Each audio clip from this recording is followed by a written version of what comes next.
Alamin wassalatu wassalamu ala sayyidina Muhammadin as-sadiqil wa'dil amin.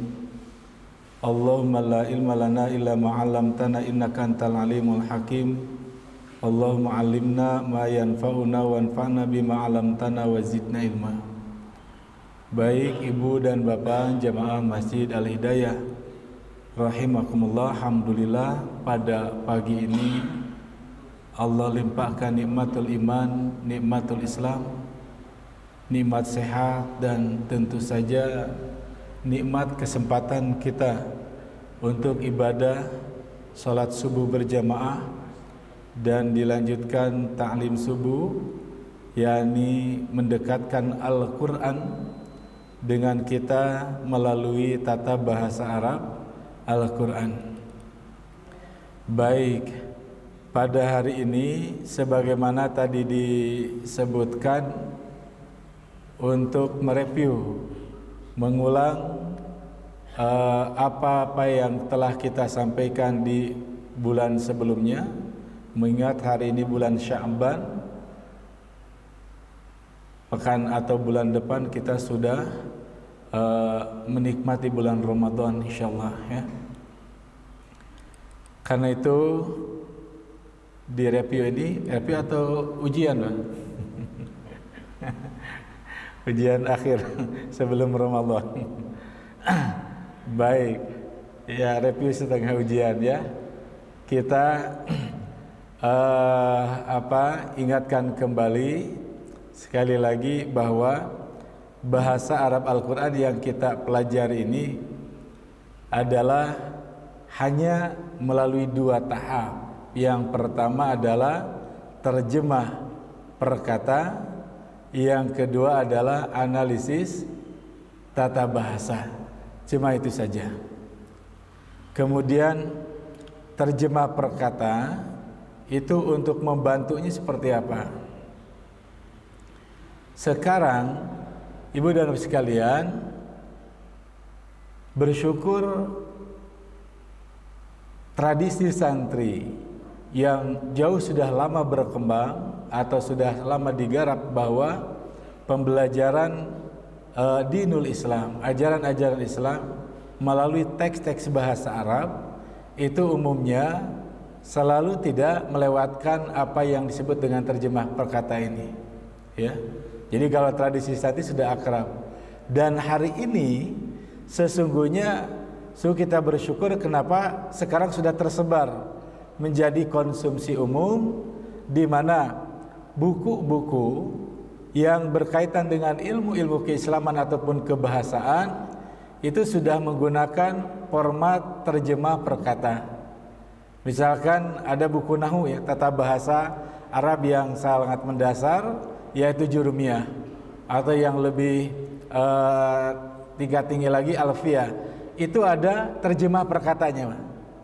Jadi sekarang sudah ada di buku bisa dilihat di konsumsi di pasaran, itu Jurumiyah terjemah perkata, Al-Kalamu Kalam dan seterusnya ya.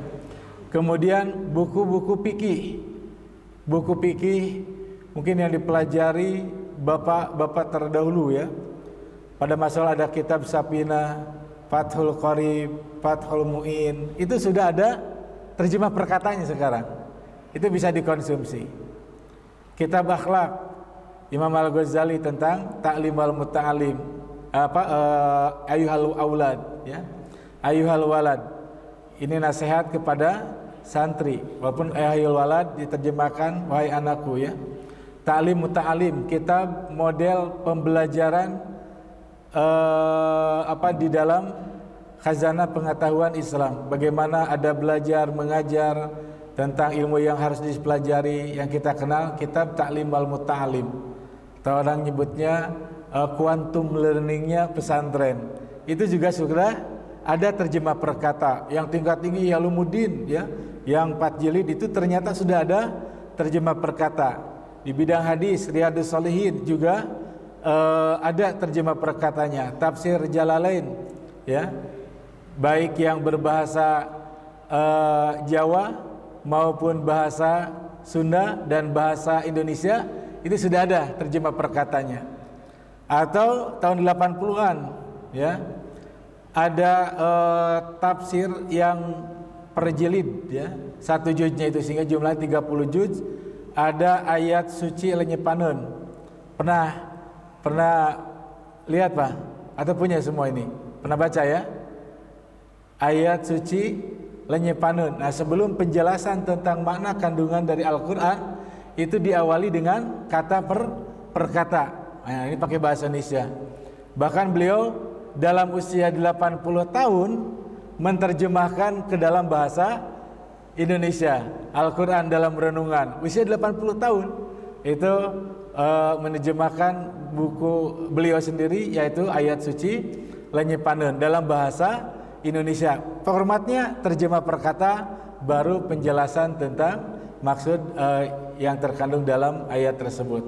Pun begitu Al-Quran yang tahun 80-an juga ya, ada kitab Inayah, ya, buku Inayah terjemah perkata yang 10 jilid itu, atau ada yang 11 jilid, ya. Nah, itu berikan pendahuluan oleh Buya Hamka, Muhammad Nathir, ya. Nah, itu juga dulu sudah sampai terkenal. Hari ini jadi hampir sudah banyak mushaf Al-Quran yang disertai dengan terjemah perkata. Ini sekelumit saja tentang bagaimana buku-buku baik berkaitan dengan ketatabahasaan maupun tentang sumber-sumber Islam, hadis Quran, bahkan tafsir, itu sudah ada model terjemah perkata. Sehingga model apa yang saya sampaikan ini jadi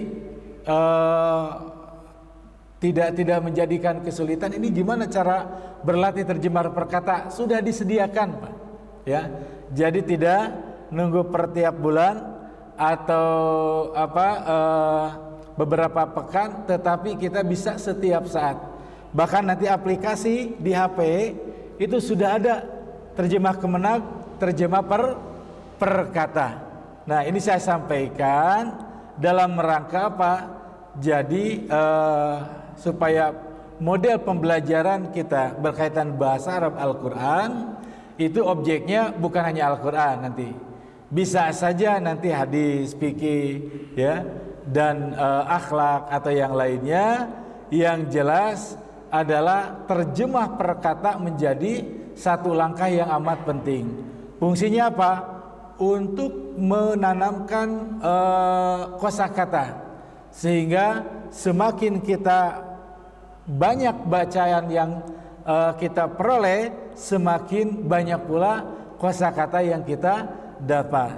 Keuntungannya menghafal kosakata berdasarkan teks bacaan buku, ya, atau bacaan ayat. Jadi kita bukan hanya kata per kata, tetapi dituntun juga memahami sebuah kalimat, paragraf, bahkan secara keseluruhan buku tersebut, sehingga itu jauh lebih bermakna ketika kita melakukan penghafalan atau interaksi kita dengan kosakata dalam bahasa Arab, ketimbang kosakata secara terpisah tanpa contoh di dalam kalimat. Itu jauh lebih mudah ketika kita belajar kosakata kemudian diterapkan dalam bentuk kalimat, ya. Jadi ini langkah pertama di dalam belajar bahasa Arab Al-Quran. Kemudian yang kedua barulah analisis tata bahasa, ya.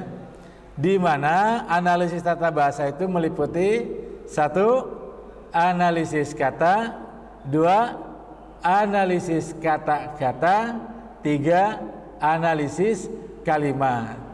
Analisis kata tidak lebih dari mengupas kata fiil, kata isim, dan kata harf, ya. Jadi kata sebanyak apapun Al-Quran, ya, ayatnya, ya, setebal apapun buku dalam bahasa Arab, itu fokuskan kita ketika kita membaca kita bisa mengidentifikasi apakah sebuah kata ini masuk kategori fiil, kategori isim, kategori harf. Ini penting sekali. Ya. Yang kedua adalah dianalisis lagi fiilnya apa. Ada 9 poin. 1. Fiil madi, mudhari atau amr. Di dalam aplikasi Al-Quran, Bapak bisa manfaatkan, ada Al-Quran, nama aplikasinya apa itu? Quran kata per kata, ya. Nah, ada Al-Quran model ini Pak ya, yang hijau ini. Nah, ini bisa dimanfaatkan dengan baik untuk menganalisis kata tadi. Jadi apakah kata kerja ini madi, mudhari atau amr? Misalkan ketika kita baca Al-Fatihah, Bismillahirrahmanirrahim, klik saja di Bismillah itu, maka akan muncul bismi. Bi itu adalah haraf preposisi, ismi naun, isim, ya. Kemudian nanti isim itu dari kata apa?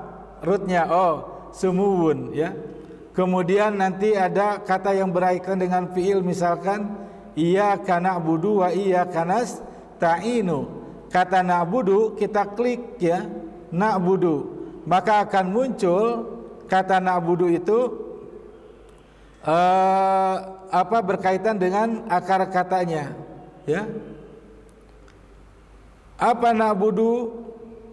Kami beribadah adalah fiil mudhari, maka akan muncul akar katanya abada, ya, fiil madinya abada, mudharinya ya'budu, amrnya ubud, ya. Kemudian isim fa'ilnya abidun, isim maf'ulnya ma'budun. Nah, ada 6 poin.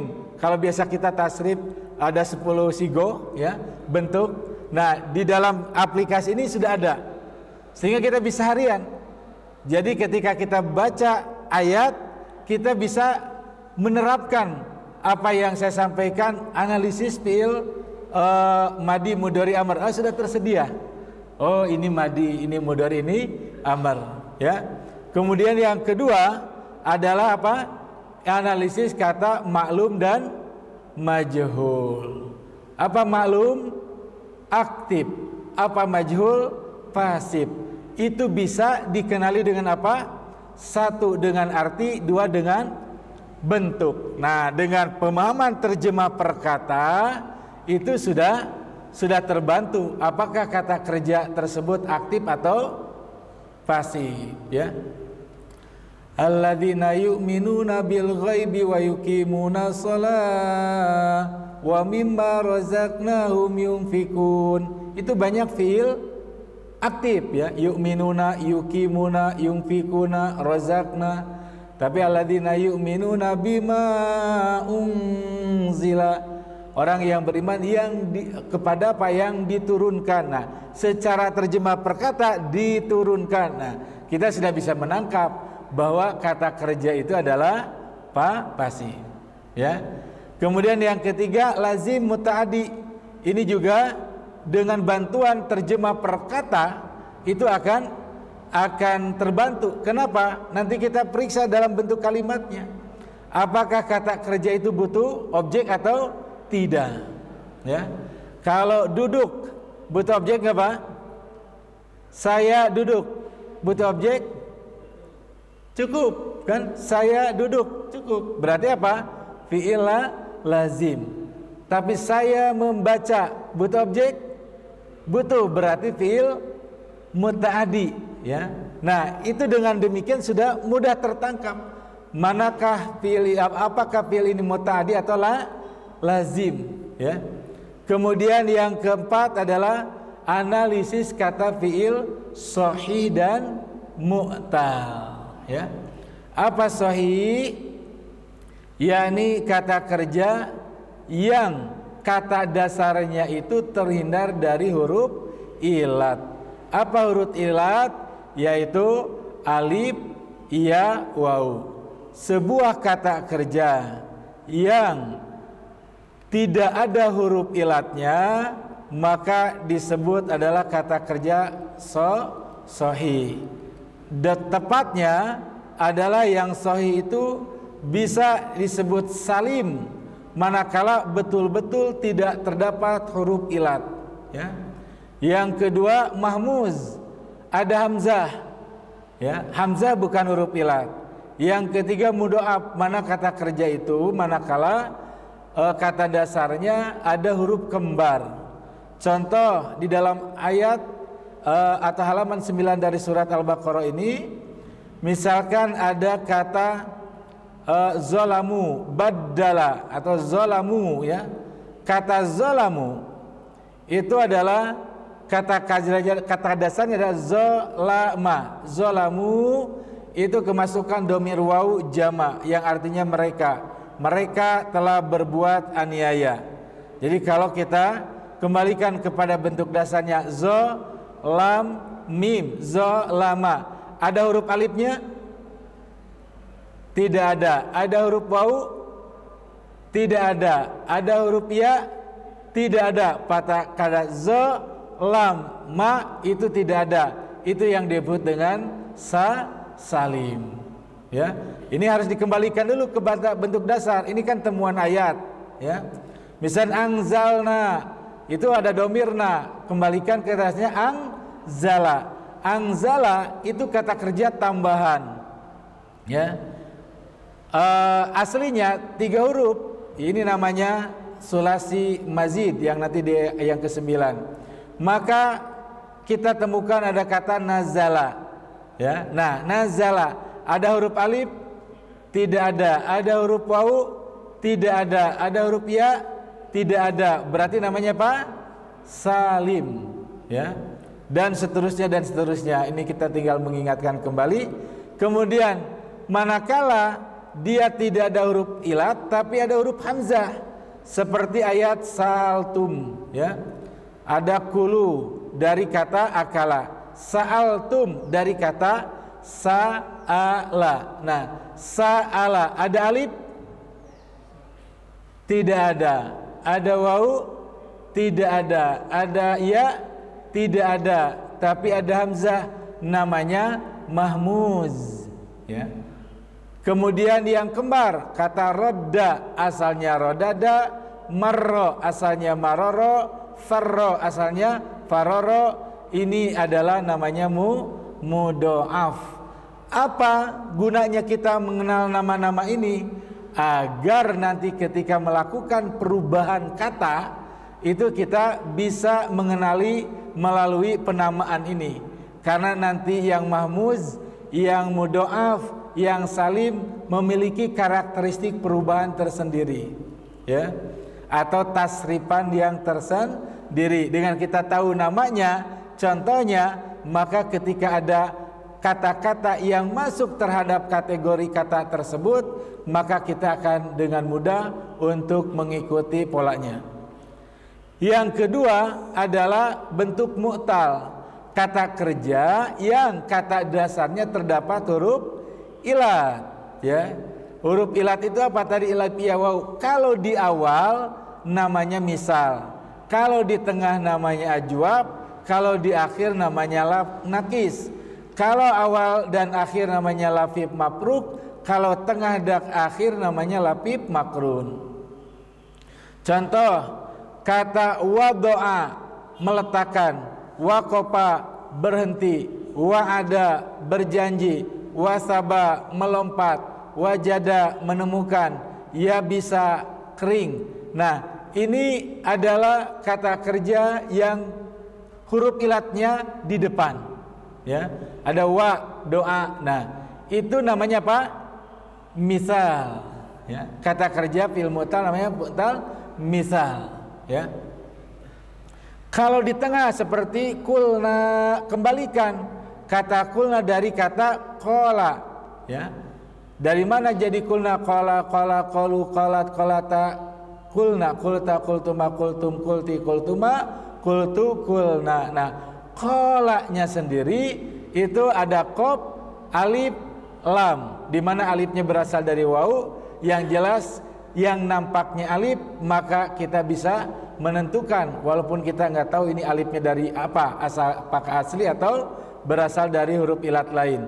Tapi yang jelas di tengah kata qala itu ada huruf ilat, maka itu namanya ajwaf, ya, yang nanti berbeda perubahannya dengan sahih tadi.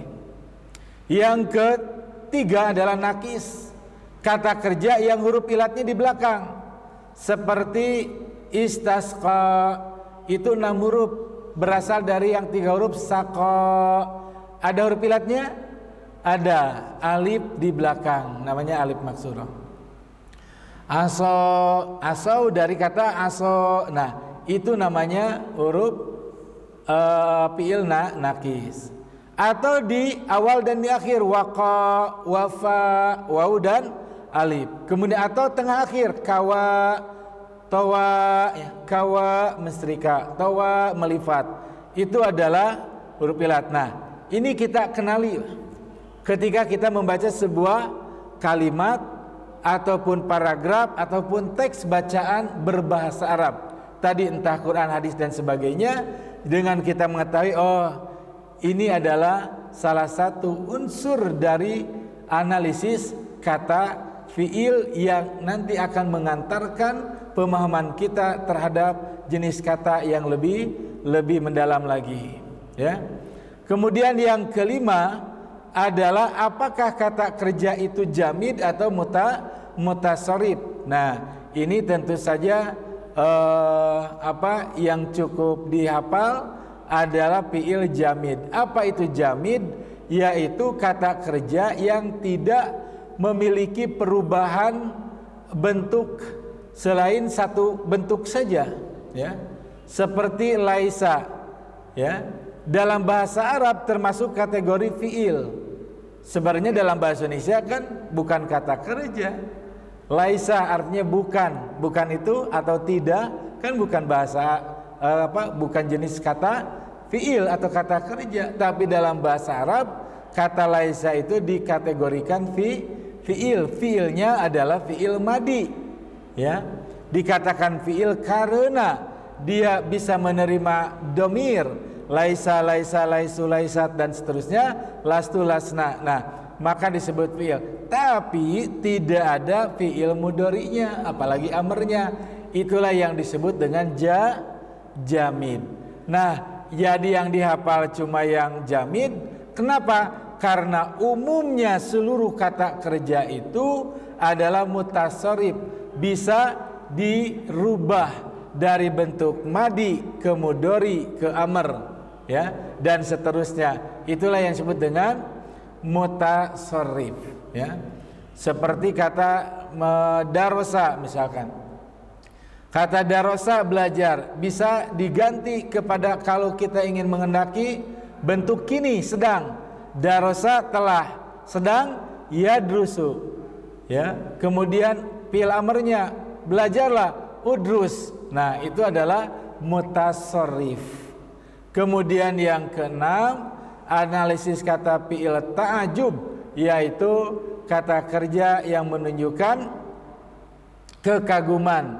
Ini juga cukup mengenal polanya, ma'af'ala dan af'il bi.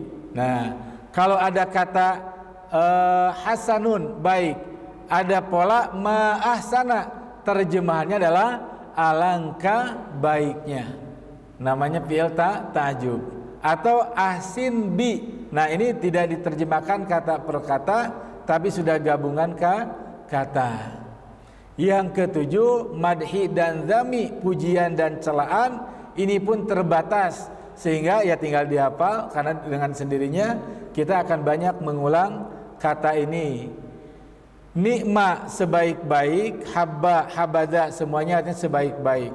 Yang kebalikannya bi'sa, sa'a, la habada, artinya seburuk-buruk atau sejelek-jelek. Ini masuk dalam kategori fi'il, dan fi'ilnya madi, ini adalah jamid, tidak ada mudhari'nya, tidak bisa ditasrif.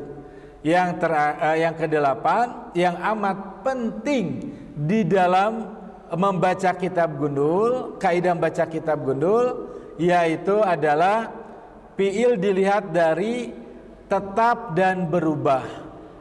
Umumnya kata kerja itu mabniun, tetap, ya. Sementara isim umumnya mu'rab. Maka pada fiil dengan kita menghafal kata kerja beserta polanya, itu pasti baca kitabnya relatif benar sekalipun tidak berharokat, ya. Jadi kalau ada bacaan kita bisa mengidentifikasi, oh ini adalah fiil, maka bacanya relatif bisa benar atau mudah untuk benar. Kenapa? Karena kalau kita memahami atau menghafal tasrif bentuk kata tersebut, ya, atau kata dan perubahannya. Nah, fiil itu yang apa saja? Yang seluruhnya apa yang mabni itu? Pertama, fiil madi seluruhnya mabni. Fiil amr seluruhnya mabni. Adapun fiil mudhari itu ada yang mabni, ada yang mu'rab, ya. Kemudian bagaimana perubahannya atau tetapnya, binanya. Nah, untuk fiil madi itu ada 3 keadaan. 1 tetap fathah, 2 tetap doma, 3 tetap sukun, ya. Contoh allama, allama, allamat, allamata. Ini mengandung domir huwa, mengandung domir huma untuk alifnya itu, mengandung domir huwa hiya, mengandung domir huma untuk muannas. Nah, ini perhatikan huruf kata dasarnya allama, huruf terakhirnya apa? Mim. Ini tetap aja fathah bunyinya, allama, allama, allama. Tapi ketika bertemu domir wau jamaah, ya, yang menunjukkan kepada mereka, maka di kata kerja ini huruf terakhirnya dia tetap domah, ya. Ini kan berubah dari fathah ke doma, bukan ini maksudnya. Tapi maksud tetap doma itu nanti tetap dan berubahnya itu manakala nanti kata ini diawali dengan kata sebelumnya, ya. Karena nanti kalau fi'il mudhari ketika diawali kata-kata tertentu berubah bunyi akhirnya. Tapi fi'il madi itu mau ada kata di awalnya tertentu, ya, mau tidak ada kata tertentu, maka dia tetap. Itu disebut mabninya. Bukan dari ke alama jadi alamu. Katanya tetap, tapi ini dari ma jadi mu berubah. Bukan itu yang dimaksud, ya. Yang terakhir tetap dalam keadaan sukun, ya. Seperti allamna, allamta, allamtuma, allamtu, allamti, allamtuma, allamtunna, allamtu, allamna. Perhatikan mimnya itu sukun. Dengan kita mengenal tasrif sebetulnya tinggal mengasih nama, ya. Coba, ayo masih ingat 1, 3 alama, dibaca sama-sama. Allama, allama, allamu, allamat, allamata, allamna, allamta, allamtuma, allamtum, allamti, allamtuma, allamtunna, allamtu, allamna. Nah, itu tasrif kan sudah kita dapatkan. Jadi setelah belajar tasrif tadi diulang-ulang di awal madi dari amr itu, maka kita tinggal ngasih nama dan mengkelompokkan. Oh, ada yang tetap dalam keadaan fathah, tetap dalam keadaan doma, tetap dalam keadaan sukun. Dalam bahasanya mabniun alal fathi ala domi ala sukuni, ya. Kemudian yang kedua fi'il mudhari yang tetap yang mana? Yang mengandung domir hunna dan antuna. Contohnya yadkhulu. Ya, tasrif yadkhulu, Pak. Yadkhulu, yadkhulani, yadkhuluna. Tadkhulu, tadkhulani, yadkhulna. Tadkhulu, tadkhulani, tadkhuluna, tadkhulina, tadkhulani, tadkhulna, adkhulu, nadkhulu. Nah, kata itu semua ketika diawali kata tertentu, yadkhulu ada an, jadi an, yadkhula berubah. Yang tidak berubah pada kasus apa? Huna, yadkhulna dan antuna tadkhulna. Ada kata apapun dia akan tetap. Ini yang dimaksud dengan mabniun ala sukun. Dia tetap sukun, yadkhul, lamnya sukun, ya. Atau tetap dalam keadaan fathah, ketika bertemu nun taukid yadkhulanna. Nun ini disebut nun taukid, nun yang menunjukkan kata penegas, ya.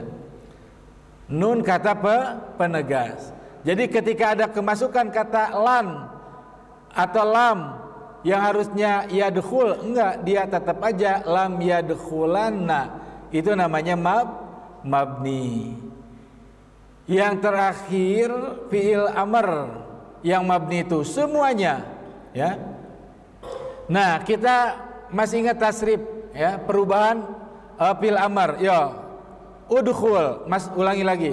Udkhul, udkhula, udkhulu, udkhuli, udkhula, udkhulna. Cuma 6 bentuk fiil amr itu. Nah, kita masukkan klasifikasi untuk yang udkhul dan udkhulna, ya. Untuk anta dan antuna disebut mabniun ala sukun, tetap dalam keadaan sukun. Lihat lamnya. Sementara udkhula, udkhulu, udkhuli, anti, antuma, antum itu adalah disebut mabniun ala hazfi nun, tetap dalam keadaan membuang nun. Tahunya bagaimana? Yani kita harus mengetahui fiil amr itu berasal dari fiil mudhari. Tadkhulani, dibuang taknya ganti dengan hamzah, udkhulani, nunnya dibuang jadi udkhula. Itulah istilahnya mabniun ala hazfi nun. Kalaupun tidak tahu asal usulnya begitu, ya kita tadi kenali, oh perubahan fiil amr itu udkhula, udkhulu, udkhuli dan seterusnya, dan masukkanlah kepada kategori ini. Ini tetap sukun, tetap membuang nun, kemudian tetap membuang huruf ilat, mabniun ala hazbil ilah, manakala fiilnya fiil nakis tadi. Apa nakis? Kata kerja yang huruf terakhirnya huruf ilat, seperti da'a, yad'u, amarnya ud'u, itu tidak ada huruf ilatnya. Ini yang terakhir mabniun ala fathi, yaitu bila bertemu dengan nun taukid, persis seperti fiil mudhari, ya.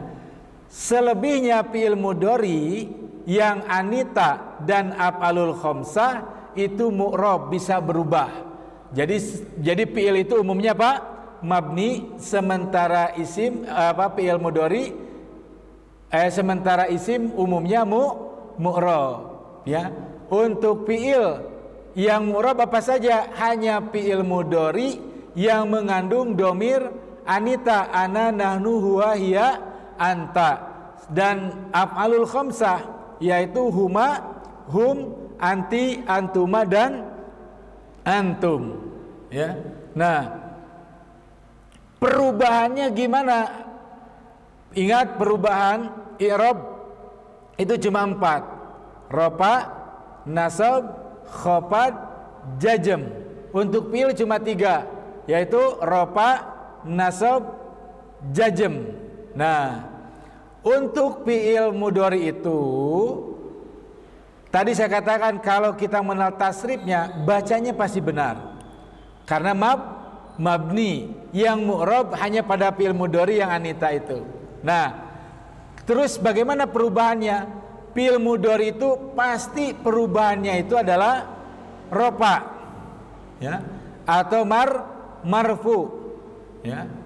Kalau tidak ada kata yang menasabkan ataupun yang menjazmkan. Contoh, adkhulu, nadkhulu, yadkhulu, tadkhulu. Ini disebut istilahnya marfu atau rofa. Ciri rofanya apa? Dhammah. Jadi pasti awalnya, ya, adkhulu, mesti akhirnya itu dhammah. Tapi pada af'alul khamsah, kata fiil yang 5 itu seperti yadkhulani, yadkhuluna, tadkhulani, tadkhuluna, tadkhulina, itu ada nunnya, disebut subutunun, ya. Itu ropanya, ini disebut tanda ropa. Tapi ketika ada kata itu, yakni fiil mudhari itu diawali dengan kata yang merubah atau amil nawasib yang menasabkan, contohnya kata lan, itu berubah yang tadinya ropa menjadi nasabnya dengan fathah. Jadi apa? Lan adkhula, bukan adkhulu lagi. Lan nadkhula, lan yadkhula, lan tadkhula. Untuk yang af'alul khamsah, fi'il yang 5, yang tadinya ada nun, ketika ada lan dibuang nunnya. Lan yadkhula, lan yadkhulu, lan tadkhula, lan tadkhulu, lan tadkhuli. Sementara ketika ada kata yang merubahnya itu disebut amil jazim, amil yang menjajemkan, seperti lam, maka yang tadinya ropa maka adalah menjadi jazm, ciri jazmnya sukun. Yang tadinya adkhulu menjadi lam adkhul. Nadkhulu lam nadkhul.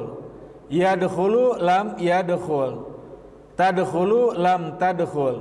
Karena itu ketika kita baca alam nashrah laka sadrak, nah kita tahu kalau nggak ada lam itu pasti domah. Nashrahu tadi fi'il mudhari, kalau tidak ada kata yang mendahuluinya, faktor yang merubahnya atau amil, maka ropanya dengan domah nasrahu. Kenapa dibaca alam nasrah? Ada lam, ya, alam yaj'al dan seterusnya. Yang terakhir adalah perubahannya dengan jazmnya itu membuang huruf ilat ketika dia termasuk kategori fi'il nakis, kata kerja yang huruf terakhirnya ada huruf ilat, seperti ro'a, yaro, anta, taro, ya. Ketika ada alam dibuang alifnya, alam taro. Asalnya tadi kan taro panjang, ada alam taro kaifa fa'ala rabbuka bi ashabil fil. Yang terakhir untuk analisis kata fi'il adalah sulasi dan rubai. Ini hafalkan dengan cara apa? Mempraktekkan polanya dengan banyak contohnya. Di aplikasi Quran tadi sudah ada masuk bab apa? Ya, kalau kita fataha, pasti fi'il mudhari'nya fataha yaftahu, qara'a yaqra'u, raka'a yarka'u, masaha yamsahu. Nah, itu dengan baca ayat ada fi'il madhi mudhari'nya, itu sudah database yang luar biasa, bukan sekedar hafal terjemah per kata, tapi juga memahami bentuk katanya. Bahkan sudah mahir kita bisa melakukan perubahannya. Nah, ada yang 3 huruf, ada yang 4 huruf aslinya. Yang 3 huruf disebut sulasi, yang 4 huruf disebut rubai. Yang 3 huruf itu ada 6 pola: fa'ala yaf'alu, fa'ala yaf'ilu, fa'ala yaf'ulu, fa'ila yaf'alu, fa'ila yaf'ilu, dan fa'ula yaf'ulu. Ya. Nah, dari pola yang 6 ini ada mendapatkan tambahan. Ada yang mendapatkan tambahan 1 huruf, ada 3 pola: af'ala yuf'ilu, fa'ala yuf'ilu, dan fa'ala yuf'ilu. Ada yang mendapatkan tambahan 2 huruf, polanya tafa'ala yatafa'alu, tafa'ala yatafa'alu, ifta'ala yafta'ilu, infa'ala yanfa'ilu. Kemudian ada yang mendapatkan ada 5 pola, ya, if'ala yaf'alu. Ada yang mendapatkan tambahan 3 huruf, ya. Polanya if'au ala yaf'au ilu, if'au wala yaf'au ilu, istab ala yastab ilu, if'an lala yaf'an lilu. Yang kedua ada yang kata dasarnya adalah 4 huruf, polanya fa'lala yufa'lilu. Kemudian yang tambahan atau yang mengikuti pola tafa'lala yatafa'lalu, if'an lala yaf'an lilu, dab if'alala yaf'alilu. Nah, ini sangat sedikit. Karena itu tadi dengan mengikuti pola di aplikasi itu sebetulnya sudah terdapat, sehingga kita terbantu, terpahamkan. Oh, ini ketika bacaan. Jadi Ramadan sebentar lagi, Ramadan Syahrul Quran, kita semakin dekat lagi, akrab lagi dengan Al-Quran. Bukan hanya sekedar dari baca saja, tapi kita lebih akrab dengan tadi terjemah perkata, kemudian bentuk-bentuk kata, ya. Yang kedua adalah analisis kata isim, ya. Analisis kata isim. Apa saja analisis kata isim? Ada 8 poin, ya. Analisis kata isim dalam bahasa Arab Al-Quran yang kita kenalkan. Yang pertama, ketika kita sudah mengenal apakah kata ini fi'il atau isim, pastikan ini ma'rifah atau nakiro. Ma'rifah itu apa? Kata yang sudah tertentu, spesifik. Sementara nakiro masih umum. Nah, yang ma'rifah itu sudah tertentu, tinggal kita hafal. Yaitu yang pertama domir, baik munfasil maupun muttasil. Ya, seperti apa? Huwa, huma, hum, hiya, huma, hunna, anta, antuma, antum, anti, antuma, antuna, ana, nahnu. Yang muttasil hu, huma, hum, ha, huma, hunna, ka, kuma, kum, ki, kuma, kuna, ya, dan na. Isim alam, nama orang, itu pasti sudah tertentu. Isim isyarah, kata tunjuk. Isim mausul, kata penghubung. Kemudian al-mu'arrab yang diberikan tanda ma'rifah dengan al-qaryah, al-bab, al-muhsinin, atau disandarkan kepada kata yang ma'rifah. Khotoyakum, qaumi, kum kan domir, tadi ma'rifah. Maka ketika kata khotoya disandarkan kepada domir yang ma'rifah, si khotoya menjadi ma'rifah. Atau munada maksudah, munada yang diseru, yang dimaksud. Ya rojulu, hei seorang laki-laki, itu sudah tertentu, ya. Nah, selebihnya adalah nakiro. Yang kedua, pastikan kata itu muzakkar atau muannas. Pastikan yang ketiga bentuk mufrad atau mustanna jama, ya. Tunggal, dual atau jama. Yang keempat, pastikan ini jamid atau mustaq. Jamid itu kalau tadi fi'il cuma satu bentuk, tidak ada bentuk lain. Madi ya madi saja, ya. Nah, sementara dalam isim yang dimaksud jamid adalah kata yang tidak terambil dari kata kerjanya. Kata kursiun dari kata apa? Ya langsung kita cari di kamus kursiun, kita dapatkan. Tapi kalau maktabun itu tidak bisa langsung kita cari di mim. Maktabun harus dikembalikan.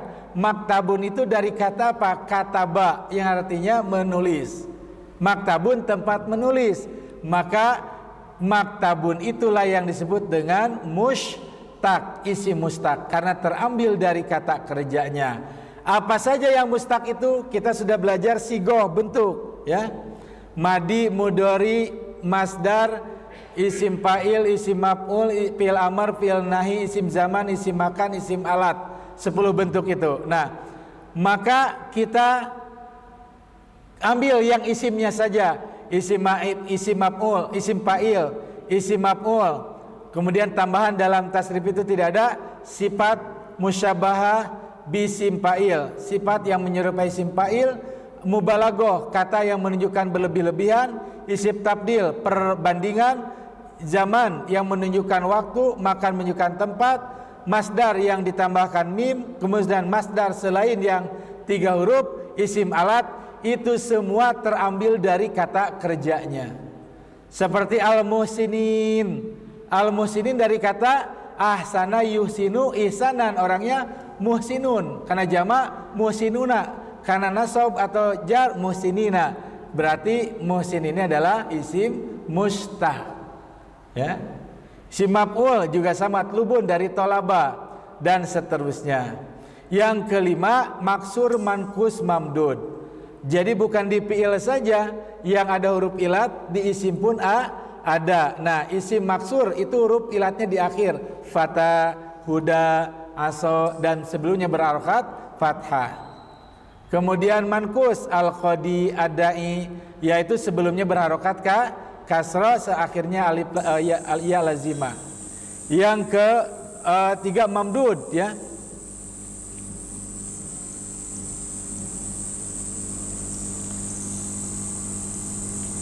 Nah, mamdud ini kata yang berakhiran alif setelahnya hamzah.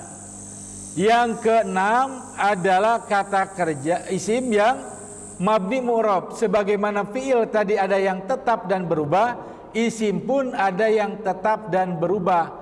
Yang berubah lebih banyak, yang tetap hanya terbatas karena itu dihafal. Mana saja yang tetap? Domir, isim isyarah kecuali nanti yang musanna, isim masul kecuali yang musanna, isim syarat, isim istifham, sebagian zorob bilangan 11 sampai 19 kecuali angka 12. Ini tetap. Jadi mau dalam kondisi apapun, didahului atau tidak didahului kata tertentu, dia bunyinya seperti itu. Yang kedua adalah mu'rab, bisa berubah. Kalau di fi'il itu perubahannya marfu, mansub, majrur, madzum, tidak ada yang majrur. Pada isim itu marfu, mansub dan majrur, ya. Marfu ditandai dengan doma alif wawu, di mana doma punya tempatnya pada isim mufrad, jamak taksir, jamak muannas salim, seperti muslimun, kutubun, muslimatun. Alif adanya pada musanna saja, contohnya muslimani. Kemudian wawu adanya pada jamak muzakkar salim dan asmaul khamsah, contohnya muslimuna dan abuka. Yang kedua perubahannya mansub, yaitu ditandai dengan fathah, alif, kasroh, iya. Fathah pada isim mufrad jamak taksir, contohnya musliman, kutuban. Alif pada asmaul khamsah, abaka. Kasroh pada jamak muannas salim, muslimatin. Iya pada musanna dan jamak muzakkar salim, seperti muslimaini dan muslimina. Adapun majrur adalah ditandai dengan kasroh, iya dan fathah. Kasroh adanya pada isim mufrad jamak taksir, jamak muannas salim, contohnya muslimin, kutubin dan muslimatin. Ia adanya pada musanna jamak muzakkar salim dan asmaul khamsah, contohnya muslimaini, muslimina dan abika. Kemudian fathah adanya pada isim ghair munsharif. Yang ketujuh asmaul khamsah, 5 isim yang memiliki perubahan yang unik, di mana tanda rofanya dengan wawu seperti abuka, nasabnya dengan alif seperti abaka, jarnya dengan iya seperti abika. Yang terakhir isim ghair munsharif, ada kategori isim yang tidak memiliki tanwin.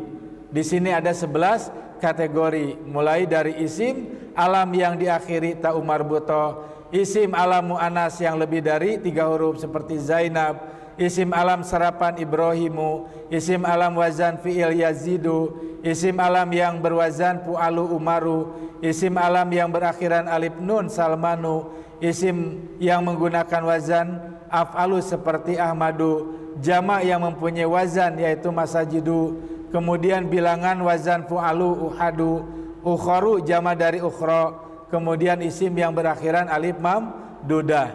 Yang ketiga adalah harap, ya. Kata harap itu cuma 3 harap yang mendahului isim. Ini harus dihafal, ada huruf jar dan contohnya sudah tertera. Huruf inna dan saudaranya, huruf nida, kemudian huruf istisna dan huruf wa dan wawu ma'iyah. Yang kedua kata harap yang mendahului fi'il, seperti huruf yang menasabkan tadi, an, lan, idzan, kai dan seterusnya. Kemudian ada huruf jazm, huruf yang menjazmkan fi'il mudhari. Kemudian ada wawu hal, ma, la, qad, sin dan saufa. Yang terakhir kata harap yang bisa mendahului isim dan bisa mendahului fi'il, seperti huruf atop, huruf istifham dan huruf qasam. Nah, itu baru analisis kata. Jadi tingkat sederhana, pastikan mana isim, fi'il dan harap. Lebih detailnya seperti tadi. Itu adalah kekayaan kita, penghayatan kita terhadap sebuah kata di dalam bahasa Arab. Barulah nanti ada 2 gabungan kata yang belum menjadi kalimat. Saya istilahkan analisis kata-kata. Nanti dalam kaidah bahasa disebut al-murakkab ghair isnadi. Khotoyakum, kesalahanmu, itu kalimat bukan? Bukan, walaupun 2 kata.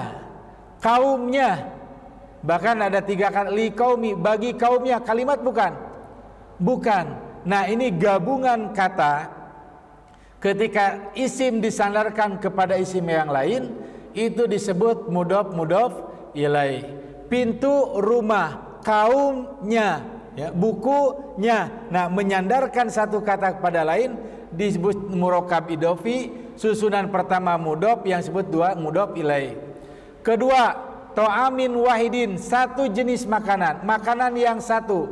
Kalimat bukan, tapi sifat mausuf. Kata pertama yang disifati atau mausuf, kata kedua sifat.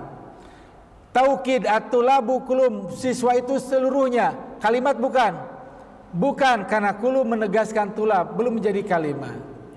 Kemudian kata sambung, buku dan pulpen, kalimat bukan, namanya atfi.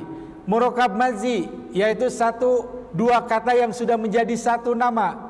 Baitul lahm, rumah daging, tapi bukan itu yang dimaksud, adalah nama tempat kelahiran Nabi Isa, Bethlehem. Nah, itu Baitul Lahim, ya. Nah, itu sudah satu nama, ya, walaupun asalnya dua kata, namanya murakkab mazi. Atau adadi bilangan, ya. Yang terakhir badali, yaitu pengganti. Misalkan Khalil akhuka atau Umar Al-Faruq, ya. Al-Faruq itu siapa ya? Umar siapa? Al-Faruq. Nah, itu istilahnya badal, pengganti. Nah, barulah analisis kalimat, yaitu analisis yang terakhir, yang menjadikan ini sangat bermakna ketika kita mempelajari bahasa apapun. Karena bukan kata mengkata, kita memahami sebuah teks itu adalah keseluruhan, minimal adalah kalimat atau paragraf, bahkan sebuah kandungan isi buku, ya. Nah, itu adalah unsur terkecilnya kalimat, di mana kalimat itu terbagi dua garis besarnya, jumlah ismiyah, jumlah fi'liyah. Jumlah ismiyah patokannya adalah diawali dengan isim, konstruksinya mubtada khobar, subjeknya disebut mubtada, predikatnya khobar. Jumlah fi'liyah adalah kata kerja atau kalimat yang diawali dengan kata kerja, ya. Konstruksinya fi'il dan fa'il. Nah, kemarin kita sudah mengumpulkan kata kerja atau kalimat yang diawali dengan fi'il yang kita sebut dengan jumlah fi'liyah, ya. Yang kita sebut dengan jumlah fi'liyah. Nah, jumlah fi'liyah itu konstruksinya adalah fi'il fa'il. Manakala si fi'il itu apa? Terdiri dari fi'il yang maklum, yang aktif tersebut, ya. Yang kemarin ada berapa? Untuk juz 1 162. Sudah dilanjutkan Pak, kemarin dibaca ini. Ini kan sudah disampaikan, ya. Jadi dari Al-Baqarah itu kita sisir khatamallahu ala qulubihim. Khatama fi'il, Allahu fa'il. Nah, kalimat-kalimat ini adalah disebut jumlah fi'liyah, yang fa'ilnya adalah zohir. Apa zohir? Nampak. Siapa yang menutup? Allah. Siapa yang mengunci? Allah. Fazadahumullahu marada, Allah menambah penyakit bagi mereka. Siapa yang menambah? Allah. Zohir, nampak pelakunya. Amanan nasu, manusia beriman. Siapa yang beriman? Manusia. Ini adalah zohir, nampak si pelakunya, ya. Ada berapa? 162. Ini saya sisir, ya. Saya klasifikasikan, dibuatkan seperti ini untuk memudahkan latihan. Bapak baca ulang-ulang ini, ya. Tadi sudah jenis katanya, ini akan lebih bermakna, sehingga relatif kalau menghafal tadi sebuah kata jauh lebih cepat ketimbang kita tidak tahu artinya. Berbeda dengan anak kecil, ya. Tidak tahu cepat aja dia, kan? Tapi anak dewasa itu konstruksinya sudah orang dewasa itu konstruksinya sudah berpikirnya beda, ya. Konstruksi berpikirnya dia kritis, dia bertanya kenapa, apa yang dimaksud, apa yang dia baca, sehingga kebutuhan akan makna itu penting. Nah, untuk mengenal pemahaman secara luas itu paling tidak adalah buat kalimat bacaan itu menjadi sederhana, yaitu dari kalimat-kalimat yang paling sederhana. Nah, ini jumlah fi'liyah. Jadi saya tidak akan ulang, ini udah banyak ya, kemarin sudah dibaca sama-sama 167 tadi. Kemudian nanti ada yang fi'il tapi fa'ilnya domir atau tidak nampak ya, tapi berbentuk kata ganti. Tidak saya contohkan seperti tadi. Kenapa? Itu jumlahnya jauh lebih banyak, 1100 lebih Pak, di juz 1 saja. Jadi kalau kita bertemu dengan fi'il ya, contoh alladzina yu'minuna, yu'minuna itu adalah kalimat bukan? Kalimat. Jumlah apa? Fi'liyah. Fi'ilnya yu'minuna, beriman. Fa'ilnya wawunya, jangan katakan hum. Walaupun nanti wawu itu menunjuk pada hum. Ya. Jadi mana fa'ilnya? Si wawu ini disebut namanya wawu jama'. Ini namanya yang disebut fa'ilnya domir. Nah, setiap fi'il yang saya sudah klasifikasi seluruh di fi'il Al-Baqarah itu ada fa'ilnya. Yukimuna, mana fa'ilnya? Wau. Razaqnahum, mana fa'ilnya? Na. Yunfikuna, mana fa'ilnya? Wau. Jadi setiap fi'il yang mengandung domir, nah itu fa'ilnya adalah domir 1000 sekian. Selesai Pak. Yang kedua adalah jumlah ismiyah, yaitu kata yang diawali dengan isim. Contohnya adalah Muhammadun Rasulullah. Ini jumlah ismiyah. Muhammadun mubtada, Rasulullah adalah khobar atau predikat. Nah, sesederhana itu. Pastikan jumlah ismiyah, jumlah fi'liyah, jumlah ismiyah, jumlah fi'liyah. Dalam bahasa Arab, fi'il predikat, fa'il subjek. Ketika diterjemahkan dalam bahasa Indonesia, subjeknya dulu. Maka seperti tadi, khatamallahu. Kalau terjemahan bahasa Indonesia Pak, Allah mengunci. Bukan mengunci Allah, gitu kan? Tapi pada jumlah ismiyah itu bisa langsung terjemah per kata, bisa juga terjemah per kalimat. Muhammadun, Muhammad, Rasulullah, Rasulullah. Ketika diterjemahkan Muhammad Rasulullah, Muhammad Rasulullah, utusan Allah. Nah, karena itu ada pola terjemah dalam buku terjemah mushaf Al-Quran yang kalau ibu perhatikan, bapak perhatikan, itu menggunakan metodologi, tidak asal menerjemahkan. Itu diantaranya ketika si buku itu, mushaf itu menerjemahkan jumlah fi'liyah, tidak dipisah per kata Pak. Jadi khatamallahu dalam bentuk kalimat, Allah menutup. Tapi ketika jumlah ismiyah, kata per kata. Ya, kalau Bapak perhatikan, tidak semua mushaf itu terjemahan perkataannya sama. Ada pola-pola yang keunikan dari si penulis ingin menyampaikan hal penting apa dalam pola terjemahan perkata tersebut.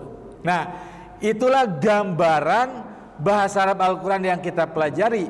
Selebihnya itu adalah kalimat dari sisi lain. Misalkan dari segi positif negatif, ya. Kemudian ada kalimat asertif, kalimat tanya, kalimat perintah, kalimat larangan, kalimat sindiran, kalimat yang menyatakan angan-angan, kalimat yang menyatakan harapan dan doa, kalimat seru, kalimat syarat, kalimat sumpah, interjektif, dan kalimat celaan atau pujian.